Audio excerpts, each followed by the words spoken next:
हमने last week में, मतलब इसी वीक में हमने वेडनेसडे को इसका फर्स्ट पार्ट फिनिश किया था। ठीक है, वर्किंग इंस्टीट्यूशंस क्या होते हैं, हम किसको बोलते हैं वर्किंग इंस्टीट्यूशंस? कोई बता सकता है एक शब्द में, एक या दो शब्दों में, what is working institutions?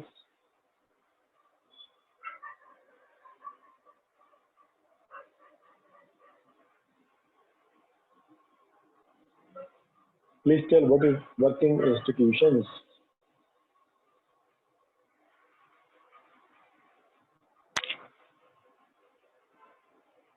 Okay, example है Rajya Sabha, good. These are examples. Lok Sabha नहीं, Lok Sabha, LOK. It become Lok Sabha. ठीक है शुभम? ठीक है, तो जैसे मैंने आपको बताया था, डेमोक्रेसी में हम डिफरेंट एरियाज में काम करते हैं। गवर्नमेंट जनता के लिए काफी कुछ काम करती है। अब काम को करने के लिए डिपार्टमेंट्स होने चाहिए। ठीक है, इन्हीं डिपार्टमेंट को क्या बोलते हैं? Working institutions. ठीक है, आज हम स्टार्ट करेंगे प्राइम मिनिस्टर क्या होते हैं, उनकी पावर्स क्या होती है, और कैबिनेट मिनिस्टर या काउंसिल ऑफ मिनिस्टर किसको कहते हैं। ठीक है, पिछला पढ़ा याद रखा करो, याद नहीं है तो पिछला जो वीडियो है उसको पक्का देखा करो। ठीक है, तो हमारे इंडिया में prime minister is the most important political institution. सबसे इंपोर्टेंट जो व्यक्ति होता है उसको हम प्राइम मिनिस्टर कहते हैं। अब ये याद रखो, प्राइम मिनिस्टर के लिए कोई भी डायरेक्ट इलेक्शन नहीं होता। प्राइम मिनिस्टर पोस्ट के लिए डायरेक्ट इलेक्शन नहीं हो सकता। प्रेसिडेंट प्राइम मिनिस्टर को अपॉइंट करते हैं, बट कोई भी प्रेसिडेंट किसी भी व्यक्ति को डायरेक्ट प्रेसिडेंट अपॉइंट नहीं कर सकता। उसके मन में आएगा मुझे इसको प्राइम मिनिस्टर बनाना है, ऐसे प्राइम मिनिस्टर अपॉइंट नहीं होता। तो प्रेसिडेंट कैसे अपॉइंट करता है? जब चुनाव होते हैं तो जो पार्टी जीत के आती है या जो कोलिजन पार्टी जीत के आती है, जिसकी लोकसभा मेजोरिटी है, राज्यसभा में नहीं, कहाँ पर? लोकसभा में जो पार्टी ज्यादा सीट जीत के आती है, या कई सारी पार्टियां इकट्ठे होके अगर बोलते हैं हम इकट्ठे एक व्यक्ति को प्राइम मिनिस्टर चुनना चाहते हैं या हम अपना लीडर चुनना चाहते हैं, राष्ट्रपति उसको उस देश, अपने देश का प्राइम मिनिस्टर घोषित करता है, उसको अपॉइंटमेंट लेटर देता है। In case no single party और अलायंस गेट ए मेजोरिटी, अगर ऐसा हो कि चुनाव हो और किसी भी पार्टी को 50% से ज्यादा सीट ना मिली हो, ठीक है, किसी भी पार्टी को ज्यादा 50% से ज्यादा सीट ना मिली हो, और या उनके जो अलायंस है, जिन लोगों ने स्टार्टिंग में चुनाव से पहले ही हमने अलायंस बना लिया भाई हम इकट्ठे मिलकर चुनाव लड़े, अगर वो भी आधी सीट ना जीत पाए, उस केस में क्या होता है? The president appoint the person most likely to get a majority support. अगर ऐसा नहीं होता फिर भी प्रेसिडेंट क्या होता है? एक ऐसे व्यक्ति को प्राइम मिनिस्टर बना सकता है जो बोलता है कि भाई मैं सपोर्ट जुटा लूंगा, तो जुटा सकता हूँ। तो क्या उसको कुछ दिन का टाइम मिलता है, उसको बोलते हैं फ्लोर टेस्ट। उसको क्या बोलते हैं? Floor test. तो भाई मैंने उसको प्राइम मिनिस्टर बना दिया है, अब क्या उसको एक हफ्ते का टाइम देंगे, 10 दिन का टाइम देंगे, भाई अब तुम अपनी मेजोरिटी साबित करके दिखाओ। जब चुनाव हुआ तब उसको मान लो मेजोरिटी नहीं था, स्टिल उसमें जिसके पास सबसे ज्यादा सीट होंगी और जो दावा पेश करेगा कि भाई मैं सरकार बना सकता हूँ या मैं बना सकती हूँ, तो क्या करेगा? वो लेटर देगा प्रेसिडेंट को। ठीक है, अब क्या होगा कि प्रेसिडेंट उसको अपॉइंट कर देता है, बट उसको टाइम देगा, भाई आपका टाइम है कि आपको इसके अंदर अपना बहुमत साबित करना है। तो फ्लोर टेस्ट होता है, अगर वो 50% से ज्यादा वोट अगर इकट्ठे कर लेता है, मतलब आपस में मेंबर्स के, तो वो प्राइम मिनिस्टर बन जाता है, अदरवाइज सरकार गिर जाती है। हमारे देश में एक सरकार चली थी 13 दिन की। नॉर्मली जो सरकार होती है 5 साल के लिए नॉर्मली चुनी जाती है, बट अटल बिहारी एक ऐसे प्राइम मिनिस्टर रहे जिन्होंने 13 दिन भी शासन किया था। तो उनके पास स्टार्टिंग बहुमत नहीं था, तो कुछ पार्टीज ने क्या बोला, हम तो आपको सपोर्ट दे देंगे, तो वो प्राइम मिनिस्टर बन गए। लेकिन बीच में कोई ऐसी घटना हुई कि उन सब ने अपना सपोर्ट खींच लिया, तो सरकार गिर गई। तो यहाँ देखो क्लियर लिखा है, जो प्राइम मिनिस्टर होता है उसका कोई फिक्स टेन्योर नहीं होता। जो एमपी चुने जाते 5 साल के लिए चुने जाते हैं, लेकिन अगर बीच में चुनाव हो गया, प्राइम मिनिस्टर ने अपनी पद से त्याग पत्र दे दिया या वो पावर में नहीं है, तो प्राइम मिनिस्टर कब तक बन सकता है? Till the time he continue in power he become the leader of the majority party. जब तक वो लीडर बना रहेगा मेजोरिटी पोर्शन का, तब तक वो प्राइम मिनिस्टर बना रह सकता है। अगर समझो 10 दिन बाद भी, 2 दिन बाद भी अगर मेजोरिटी सपोर्ट चला जाता है, तो उनको अपना त्याग पत्र देना ही पड़ता है। ये प्राइम मिनिस्टर की कहानी है। चलिए, उसके बाद क्या होता है? जब प्राइम मिनिस्टर का अपॉइंटमेंट हो जाता है तो प्रेसिडेंट क्या करता है? प्राइम मिनिस्टर की एडवाइस पर बाकी मिनिस्टर्स को भी हम अपॉइंट करते हैं। कौन सजेस्ट करता है? Prime minister. प्राइम मिनिस्टर बोलता है मुझे इसको होम मिनिस्टर बनाना है, इसको चीफ मिनिस्टर बनाना है। सर अगर टाइम दिया हो तो हार गया तो दूसरा कौन बनेगा? हाँ हाँ, अगर समझो उसको टाइम दिया और वो बहुमत साबित नहीं कर पाया तो राष्ट्रपति फिर पूछेगा सभी पार्टी से, भाई किसी के पास है जो प्राइम मिनिस्टर बनने की योग्यता रखता है, मतलब योग्यता मतलब उसके पास इतने वोट है क्या? और नहीं होता फिर से चुनाव होता है। ठीक है, it will also go into री इलेक्शन, और फिर री इलेक्शन होता है। अगर फिर किसी बड़ी पार्टी को सपोर्ट मिल जाता है तो फिर चुनाव होता है। जैसे अभी इसराइल का केस देखो, इसराइल में चुनाव हुआ था लेकिन किसी को मेजोरिटी नहीं मिला तो 3 महीने बाद फिर से चुनाव हुआ। तो ऐसा चलता रहता है। चुनाव में बहुत खर्चा आता है, इसलिए री इलेक्शन बहुत मतलब देश के लिए इकोनॉमिकली खराब होता है। गुड, ठीक है। अब जो प्राइम मिनिस्टर की सलाह से प्रेसिडेंट बाकी मिनिस्टर्स को भी अपॉइंट करते हैं। ये मिनिस्टर्स कौन होते हैं? नॉर्मली जो पार्टी जीत के आई होती है लोकसभा में, ये उन्हीं में से मैक्सिमम लोग बनते हैं। तो प्राइम मिनिस्टर को पूरा फ्री हैंड होता है अपने मिनिस्टर चुनने का। ठीक है, जब तक वो क्या है एमपी है, मतलब जब तक वो चुनाव जीत के आए हैं तब तक वो उनमें से प्राइम मिनिस्टर किसी को भी अपना home minister, defence minister, finance minister, HRD minister, IT minister, ऐसे 20-25 टाइप के बड़े मिनिस्टर पोस्ट होती है, उनके लिए अपॉइंट कर सकता है। Sometime member who is not a member of parliament can also become minister. हाँ, ऐसा कई बार होता है कि जैसे मैं मान लो प्राइम मिनिस्टर, मुझे पता है ये मेरा दोस्त अच्छा है, ये अच्छा मिनिस्टर बन सकता है, बट ना तो उसने लोकसभा का चुनाव जीता है ना उसने राज्यसभा का चुनाव जीता है। उस केस में भी उसको मिनिस्टर बनाया जा सकता है। पर मिनिस्टर बनने के बाद एक कंडीशन होती है। वो क्या कंडीशन होती है? 6 महीने के अंदर 6 महीने के अंदर उसको या तो राज्यसभा में एंट्री मारना पड़ता है या लोकसभा के थ्रू उसको एंट्री मारना पड़ता है। और वो एंट्री कैसे होगी? लोकसभा में एंट्री कैसे होगी? तो उसी गवर्नमेंट से एक व्यक्ति क्या होगा, अपना रेजिग्नेशन दे देगा। ठीक है, फिर वहां पर फिर से चुनाव होगा और अब इस व्यक्ति को वहां से चुनाव के लिए खड़ा किया जाएगा। तो वहां से चुनाव अगर जीत गया तो फिर वो मिनिस्टर कंटिन्यू कर सकता है। ये बहुत कम लोकसभा वाला जो होता है इसको बहुत कम यूज किया जाता है। मैक्सिमम कहाँ पर यूज किया जाता है? राज्यसभा में। राज्यसभा में क्या होता है कि वहां पर टेन्योर 6 ईयर का होता है। तो कंटिन्यूसली किसी न किसी महीने में कोई ना कोई मिनिस्टर, मतलब जो मेंबर ऑफ पार्लियामेंट है, वो रिटायर होने वाला होता है कि उसका 6 साल का टेन्योर पूरा रहता है। तो कुछ ना कुछ सीट बच जाती है। तो फिर क्या करते हैं पार्टी, जिसको हमने एक कैबिनेट मिनिस्टर बनाया था, हम क्या करते हैं, जब राज्यसभा में एक सीट खाली होती है तो हम इसको राज्यसभा का मेंबर बना देते हैं। तो राज्यसभा का मेंबर बन गया तो उसको एक ना एक, या तो लोकसभा या राज्यसभा, इन दोनों में से उसको एक का मेंबर होना जरूरी है। इसके लिए कैबिनेट मिनिस्टर बनने के लिए या काउंसिल ऑफ मिनिस्टर में शामिल होने के लिए। क्लियर सबको? ये जो काउंसिल ऑफ मिनिस्टर होता है, ये ऑफिशियल नेम्स होते हैं। इसमें अराउंड 60 से लेकर 80 मेंबर्स तक हो सकते हैं। जो आपको नाम गिरा है, IT minister, HRD minister, defence minister, home minister, finance minister, ऐसे तकरीबन 60 to 80 टाइप के अलग अलग मिनिस्टर्स हो सकते हैं। अब ये इसको इसको क्या बोलते हैं? इसको बोलते हैं काउंसिल ऑफ मिनिस्टर। अब काउंसिल ऑफ मिनिस्टर में भी 3 कैटेगरी होती है। ठीक है, अभी तक हमने क्या पढ़ा? राष्ट्रपति प्रधानमंत्री को अपॉइंट कर सकता है, चूज नहीं कर सकता। He can appoint but he can not choose. अब prime minister council of minister को सिलेक्ट करते हैं। इनकी काउंटिंग होती है 60 to 80, इसको बोलते हैं काउंसिल ऑफ मिनिस्टर। अब इसमें कुछ बड़े मिनिस्टर्स होते हैं, कुछ उनके नीचे छोटी रैंक के मिनिस्टर्स होते हैं। वो देखो क्या क्या होते हैं। तो जो सबसे बड़े हायर पावर के जो मिनिस्टर्स होते हैं उनको बोलते हैं कैबिनेट मिनिस्टर। ये समझो सबसे इनर फोर्स होता है प्राइम मिनिस्टर के पास। ये सबसे मजबूत रिंग होता है, इसको कई बार इनर रिंग भी कहते हैं, inner ring of the council of minister. इसमें लगभग 25 से 30 के आसपास मेंबर हो सकते हैं। 25 से 30 टाइप के डिपार्टमेंट्स होते हैं जिसमें ये कैबिनेट मिनिस्टर फिट होते हैं। और मुख्यतः इसमें पार्टी के जो टॉप लीडर्स होते हैं उनको ये पोजीशन मिलता है। जैसे आप डिफेंस मिनिस्टर देखो, कौन है? राजनाथ सिंह। राजनाथ सिंह वो है जो प्रधानमंत्री मोदी के साथ बहुत सालों से कनेक्टेड है। और कौन है? सीतारमन, जो हमारी फाइनेंस मिनिस्टर है, ये भी बहुत सालों से बीजेपी से कनेक्टेड है। नितिन गडकरी जी, जो रोड एंड ट्रांसपोर्ट मिनिस्टर है, ये भी कई सालों से बीजेपी से। तो ये जो टॉप लेवल के लीडर्स होते हैं उनको मोस्टली कैबिनेट मिनिस्टर में दर्जा हासिल होता है। यस, जो 80 मिनिस्टर्स होते हैं उनको पीएम ही चुनते हैं। ठीक है, और दूसरा रैंक कौन सा होता है? Minister of state with independent in charge.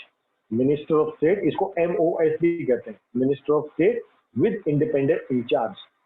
These are usually small ministers. इनका कैबिनेट मिनिस्टर के मुकाबले थोड़ा पोस्ट हल्का रहता है। ये कैबिनेट मीटिंग में पार्टिसिपेट करते हैं कब? जब इनको स्पेशली बुलाया गया हो तो ये तभी करते हैं। ठीक है, दूसरी वैरायटी ये होती है। थर्ड होता है minister of state MOS are attach to the required assist cabinet minister. ये मिनिस्टर ऑफ स्टेट होते हैं, ये किसके साथ अटैच होते हैं? ये कैबिनेट मिनिस्टर के साथ अटैच होते हैं। जैसे डिफेंस मिनिस्टर होगा उसके साथ होगा MOS defence minister, minister of state. ठीक है, ये अगर फाइनेंस मिनिस्टर है तो उसके साथ MOS होगा। जैसे अनुराग ठाकुर जी, फाइनेंस मिनिस्टर कौन है आपकी? निर्मला सीतारमण।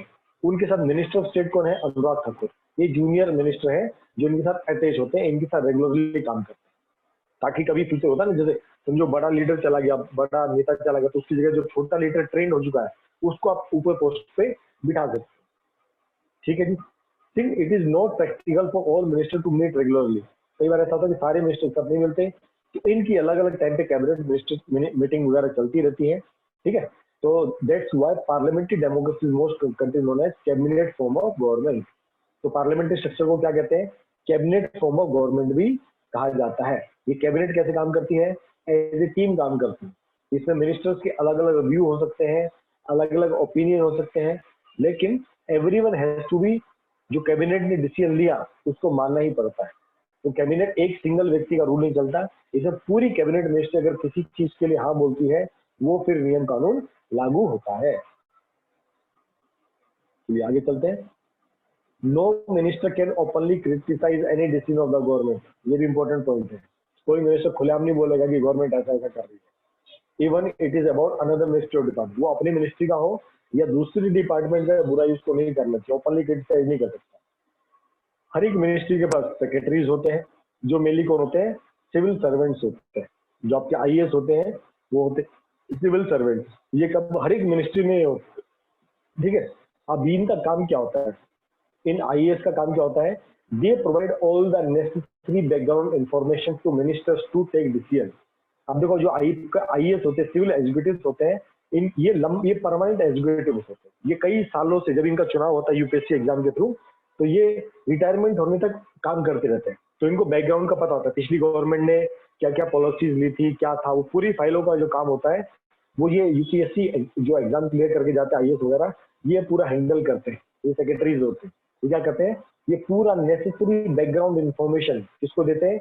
मिनिस्टर्स को देते हैं, क्योंकि मिनिस्टर तो 5 साल में चेंज हो जाते हैं, तो अगले मिनिस्टर को उसका पता ना हो।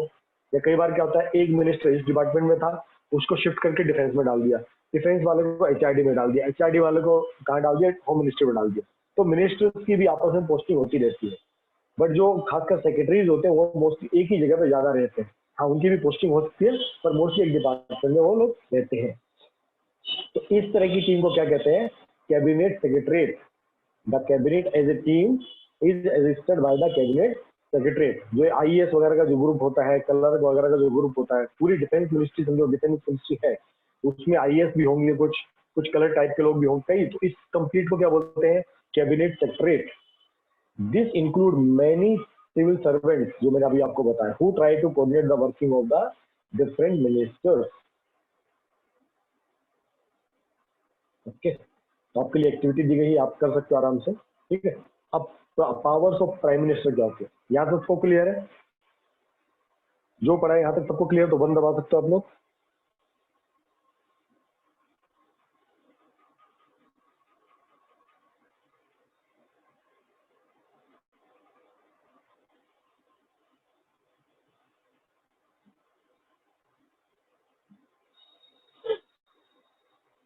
चलो अब पढ़ते हैं प्राइम मिनिस्टर की क्या क्या पावर होती है। अगर किसी को डाउट होता है तो 0 लिख सकता है, ठीक है ना? चलो, पावर्स ऑफ प्राइम मिनिस्टर। ठीक है, the constitution does not say much about the powers of the prime minister, ठीक है, और the minister of their relationship with each other. ऐसा कॉन्स्टिट्यूशन में, ऊपर वाला कार्टून, चलो जी read the cartoon. The cartoon depicts a cabinet meeting chaired by the Prime Minister Indira Gandhi in 1970 at the peak of her popularity. Do you think similar cartoon can be made drawn about other Prime Minister who followed her? तो देखो वही same एक meeting हो रही है, उसने बताया गया ना, एक मीटिंग हो रही है, प्राइम मिनिस्टर बैठे हैं, है ना, एक प्राइम, इसके ऊपर वाला, अच्छा ये वाला, okay. The race to become a minister is not new, here is a cartoon displaying material. हाँ देखो, जब कोई पार्टी चुनाव जीत जाती है, ठीक है, अब हर कोई क्या चाहता है, मिनिस्टर बनना चाहता है, ठीक है। आप देखो एमएलए कितने होते हैं, एमपीज कितने होते हैं, 543, ठीक है। सरकार किसकी बनती है, जहाँ पर 275 के आसपास सीटें जिसको मिलेगी, ठीक है। अब 275 में से कैबिनेट मिनिस्टर, काउंसिल मिनिस्टर कितने होते हैं, 80, मतलब 1/3 रेशो। इसका मतलब 3 में से कोई एक ही क्या बन सकता है, मिनिस्टर बन सकता है, और वो भी हर कोई क्या चाहता है, मेरे को कैबिनेट मिनिस्ट्री के पोस्ट मिले। तो यहाँ पर ये है प्राइम मिनिस्टर जी बैठे हैं, इनके हाथ में लंबा सा पेपर है, तो यहाँ पर लिखा कैंडिडेट लिस्ट। अब ये देख रहे हैं भाई किसको इसमें ऐड करूं, किसको हटाऊं, और सब चुपके से देख रहे हैं, अरे मेरा नाम आया क्या, मेरा नाम आया क्या। जैसे अपने को स्कूल में क्लास टीचर जब अपना भेजती है ना रिजल्ट, जब हमको एक एक करके हमारा रिजल्ट बांटती है, तो रिजल्ट के टाइम सबसे पीछे छुपते हैं, हमारा पेपर जल्दी नहीं आना चाहिए, पहले दोस्त का आना चाहिए, अपना बाद में आना चाहिए। तो यहाँ पर सबका हाल कैसा है कि मेरा नाम आया क्या, मेरा नाम आया क्या, ऐसे चलता है। So clear?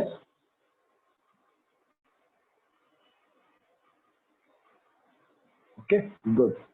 और सेकंड वाला जो कार्टून है वो सेम वही बताता है कि जैसे जो मीटिंग्स वगैरह होती है कि एक प्राइम मिनिस्टर मीटिंग लेता है, सामने कैबिनेट मिनिस्टर बैठे होते हैं, ठीक है, तो हर कोई अपना अपना मुद्दा पेश कर सकता है, उसी के बारे में समझते हैं, इससे मच मोर ऐसा कंक्लूजन नहीं है, ठीक है। तो आप पढ़ते पावर ऑफ मिनिस्टर्स, तो कॉन्स्टिट्यूशन में ऐसा कुछ स्पेसिफिक नहीं लिखा गया कि ये भैया पावर ऑफ मिनिस्टर्स है या कैबिनेट मिनिस्टर की पावर ये है, ठीक है, ऐसा कहीं कुछ डायरेक्ट नहीं लिखा गया। But he is the head of the department, मतलब he is the principal of the school, he is the principal of the government, ठीक है। इसलिए इनकी पावर्स भी वाइड रेंज होती है, और ये पावर समय के साथ चेंज होती है, कोई फिक्स पावर नहीं होती। वो समय के साथ में वो चाहे तो सारी मिनिस्ट्री के लिए सब संभाल सकते हैं, वो चाहे तो किसी को मिनिस्टर ना बनाए के लिए खुद सब कुछ काम देख सकते हैं, पर काम ज्यादा रहता है, इसकी वजह से क्या होता है, इसके क्या होता है, उनको अलग अलग मिनिस्टर बनाने होते हैं। जब भी कैबिनेट मीटिंग होती है तो वो उसको सुपरवाइज करते हैं, उसको वो हेड वही होते हैं जब भी कैबिनेट मिनिस्ट्री होती है, ठीक है। अलग अलग डिपार्टमेंट कैसे काम करेंगे तो प्राइम मिनिस्टर उसको कोऑर्डिनेट करता है, मतलब कहने को कोई काम नहीं है, पर कहने को सारा काम उन्हीं का है। मतलब जितने भी डिपार्टमेंट्स हैं, he is responsible for every department. अगर इसको बड़े टर्म में देखो, जैसे प्रिंसिपल, अगर आपको कई बार लगता है कि जैसे लाइब्रेरी है, आप देखो लाइब्रेरी में बैठा रहता है, क्या करता है, आपको सामने कोई काम नहीं दिखाई देगा, आप जाओगे बुक लेने जाओगे, एंट्री करेगा, बुक दोगे एंट्री करेगा, पर बैकग्राउंड में लाइब्रेरी के बहुत सारे काम होते हैं। जैसे कौन कौन सी नई बुक आनी है, कौन कौन सी बुक फट गई है, कौन कौन सी बुक रिप्लेस करनी है, कौन कितनी बुक रिटर्न आई है, कौन सी बुक रिटर्न नहीं आई है, कितना फाइन हुआ, कितना नहीं हुआ, तो बैकग्राउंड में बहुत कुछ काम होता है। तो उस लाइब्रेरी को मैनेज करने का काम जैसे लाइब्रेरी का होता है, उसी तरह एक प्राइम मिनिस्टर को क्या करना पड़ता है कि जितने भी कैबिनेट मिनिस्टर होते हैं सबको संभालना उसका जिम्मेवारी होता है। इसको हर एक कैबिनेट मिनिस्टर की मीटिंग बुलाते हैं, तब आज इसकी मीटिंग है, कल उसकी मीटिंग है। कई बार तो मीटिंग सुबह 7 बजे चालू होती है, रात को 7-8-10 बजे तक चलती रहती है, बीच में केवल लंच ब्रेक वगैरह सब चलता रहता है। तो he is responsible for every meeting and every department, और उसके अलावा उसके डिसीजन फाइनल होते हैं। अगर कभी डिपार्टमेंट के बीच में कुछ मुद्दा ऐसे उलझ जाए, जैसे आपके स्कूल में अगर 2 टीचर्स के बीच में किसी वजह से कोई ऐसा डिबेट आ जाए कि ऐसा नहीं होना चाहिए, तो प्रिंसिपल का जो ऑर्डर होता है वो फाइनल माना जाता है। उसी तरह प्राइम मिनिस्टर का ऑर्डर भी फाइनल माना जाता है अगर कोई भी 2 डिपार्टमेंट आपस में एक दूसरे को डिसएग्री करते हैं। उसके अलावा he exercise general supervision of different minister, वो सभी मिनिस्टर की क्लास लगा सकते हैं, सभी का वर्क प्रोग्रेस देख सकते हैं, तुम्हारा काम कैसे पहुंचा, कैसे नहीं पहुंचा है। All minister work under his leadership, he is the leader, तो सब उसके नीचे काम करते हैं। प्राइम मिनिस्टर सब में काम डिस्ट्रीब्यूट करता है, और अगर कोई काम नहीं कर रहा, वो काम उसको लेके किसी दूसरे को मिनिस्टर बना सकते हैं, ठीक है। वही सेम चीज उनके पास पावर है किसी को डिसमिस करने का, ठीक है। अगर प्राइम मिनिस्टर खुद रिजाइन दे देते हैं तो पूरी कैबिनेट मिनिस्ट्री को भी रिजाइन देना ही पड़ता, ऑटोमेटिकली समझो वो पूरी रिजाइन हो जाती है। तो समझो प्राइम मिनिस्टर वो धागा है, प्राइम मिनिस्टर वो हीरे के हार का धागा, जो हम गले में समझो मोती का माला पहनते हैं ना, तो जो धागा है दैट इज प्राइम मिनिस्टर। अगर आपने धागे की गांठ खोली क्या होगा, सारे मोती उधर उधर बिखर जाएंगे, माला ही खत्म हो जाती। तो prime minister something like that, वो आपको कहीं नहीं दिखाई देगा, बट वो आपको हर जगह दिखाई देगा। अगर प्राइम मिनिस्टर निकल गया तो entire cabinet minister will be has to quit, they have to resign. Okay, if the cabinet is the most powerful institution in the India, within the cabinet it is prime minister। अगर cabinet minister सबसे powerful है, इन सब में सबसे powerful कौन होता है, prime minister. The powers of the prime minister in all domestic democracy और the word increase so much that the parliamentary democracy sometime even see other form of the government. ठीक है, नॉर्मली आपने देखा president, जैसे US में क्या होता है, प्रेसिडेंट मेन पावर होता है। तो उसी तरह अब समय के साथ क्या देखा गया, डेमोक्रेसी में जो प्राइम मिनिस्टर से इतनी पावर है, इसलिए इस टाइप की गवर्नमेंट को क्या कहा जाता है, prime ministerial form of government. एक कौन सी होती है, प्रेसिडेंशियल टाइप ऑफ गवर्नमेंट, जहां पर प्रेसिडेंट मेन होता है। ठीक है, दूसरी टाइप की गवर्नमेंट कौन सी है, prime ministerial form of government, जहां पर प्राइम मिनिस्टर मोर इंपॉर्टेंट होता है। As political party come to play major role in the politics, the prime minister control cabinet and parliament throughout the party. तो prime minister की तरफ से lead लेके सारे काम करता है, अपनी कैबिनेट मिनिस्टर को साथ में रखेंगे और लीड लेके सारा काम करेंगे। The media also contribute to this trend by making politics and resource as a competition between the party. और मीडिया का बड़ा रोल है इन मिनिस्टर्स के बीच में, पार्टीज के बीच में कंपटीशन वगैरह लगाने के लिए। ठीक है, आगे है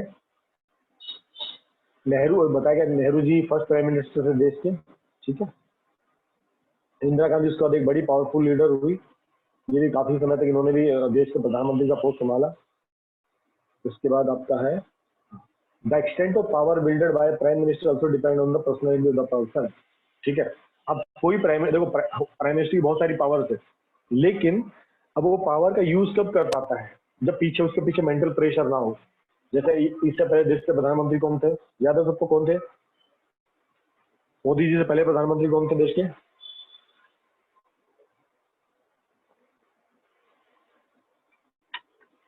yes he is doctor Manmohan Singh. बहुत पढ़े लिखे आदमी थे। अगर आप देश में देखते हो जो आज आईटी आया है, या जो इकोनॉमिकल कंडीशन जो देश की अच्छी हुई है, उसके पीछे मनमोहन सिंह जी का हाथ था। ये बहुत अच्छे फाइनेंस मिनिस्टर रहे, जब ये प्राइम मिनिस्टर थे तब नहीं, ये उससे पहले जब फाइनेंस मिनिस्टर थे, इन्होंने देश को बहुत बड़ा योगदान दिया था। देश को अर्बनाइजेशन, ग्लोबलाइजेशन, जो टर्म्स होते हैं, इंडस्ट्रियलाइजेशन, ये सब मनमोहन सिंह की देन है। लेकिन जब प्राइम मिनिस्टर बने तो ये अपने हिसाब से काम नहीं कर सके, उनको कांग्रेस पार्टी पीछे से चलाती थी। तो यहाँ पर देखो वही दिया है, प्राइम मिनिस्टर की पावर, प्राइम मिनिस्टर अपनी पावर को कैसे विल्ड करते हैं, ये कैसे डिपेंड करता है, उनकी पर्सनैलिटी कैसी, जो पर्सन प्राइम मिनिस्टर बना है अगर उसकी पर्सनैलिटी मोदी जैसी होगी, वो देखो सबको साथ लेके एकदम धड़ल्ले से काम करते जाएंगे। और जब मनमोहन सिंह जी प्राइम मिनिस्टर बने तो कहीं ना कहीं वो इतना खुले हाथ से काम नहीं कर पाए जितना उनमें कैलिबर था। ठीक है, तो ये टोटली पावर को कैसे यूटिलाइज करना है, ये टोटल किसके हाथ में रहता है, प्राइम मिनिस्टर के हाथ में रहता है, या उस व्यक्ति की पर्सनैलिटी कैसी है। जैसे स्कूल के प्रिंसिपल देखो, ठीक है, स्कूल भी वही होता है, प्रिंसिपल की पोस्ट भी वही होती है, पर जब प्रिंसिपल टू प्रिंसिपल चेंज होता है, स्कूल का पूरा नेचर चेंज हो जाता है। एक प्रिंसिपल आते हैं जो स्पोर्ट्स भी कराएंगे, कल्चर्स भी कराएंगे, टेक्निकल भी कराएंगे, सब कुछ कराएंगे, और एक आएंगे एकदम स्ट्रिक्ट, बोले अब तो सिर्फ हमको पढ़ाई करनी है, बाकी सब करेंगे बट वो लिमिट में करेंगे, जहाँ हम फोकस, हमारा फर्स्ट फोकस क्या रहेगा, पढ़ाई रहेगा। तो जैसे ही आप देखो कि ऊपर का टॉप पोजीशन चेंज होता है, वैसे पूरा कंट्री का माहौल चेंज होने लगता है।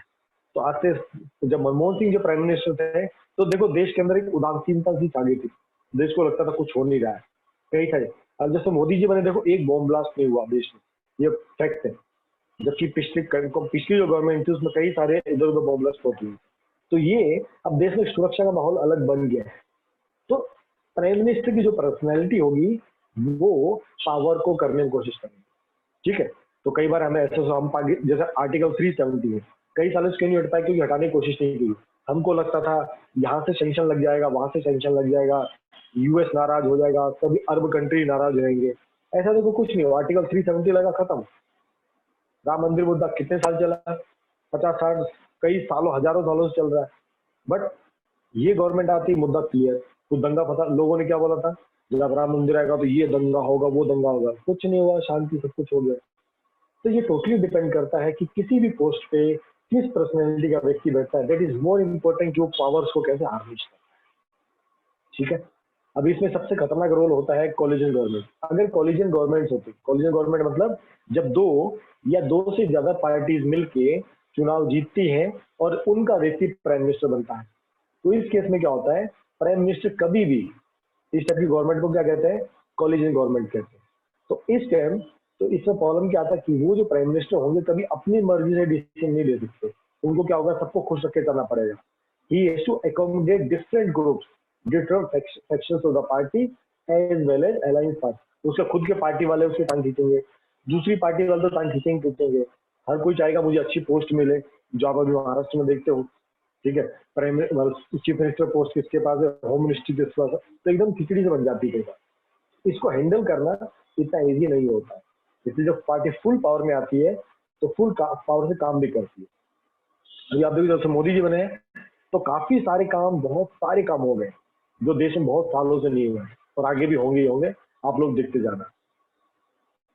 ठीक है जी, अब हम पढ़ेंगे प्रेसिडेंट जी के बारे में। जी, यहाँ तक किसी को डाउट है तो आप लोग पूछ सकते हो। प्राइम मिनिस्टर के लिए किसी को कोई डाउट है, कोई शक है, तो आप प्लीज चैट बॉक्स में लिख सकते हो। और कुछ आप जानना चाहते हो तो प्राइम मिनिस्टर की पावर के बारे में या कुछ पोजीशन के बारे में।